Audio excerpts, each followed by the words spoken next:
Do not mistake silence for death. CAB3 battle not over. Sarabina mash kubdanyu kopangwa inwe.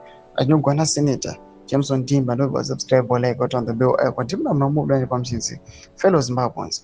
The passage of CAB3 through parliament is understandably left many citizens disappointed and anxious. Some have begun to speak as though the constitution has already been buried and the struggle has been lost.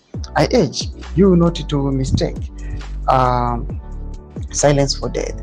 The story of Lazarus reminds us that what appears buried is not always beyond redemption. Sometimes it is waiting to be called back to life. Our constitution is now under its greatest test since it was adopted by the people in 2013.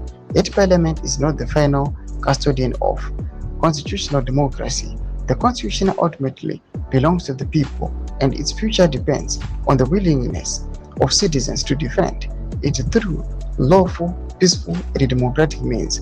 That is why we must reject the politics of despair.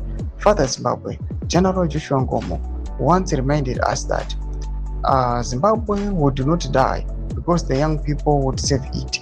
Today, that message speaks to all Zimbabweans. The responsibility to defend our constitutional democracy belongs to every citizen. CAB3 does not have to become the final chapter in our constitutional story. Through continued engagements, the courts, peaceful civic participation, and the collective action of citizens, Zimbabwe can still choose a different path.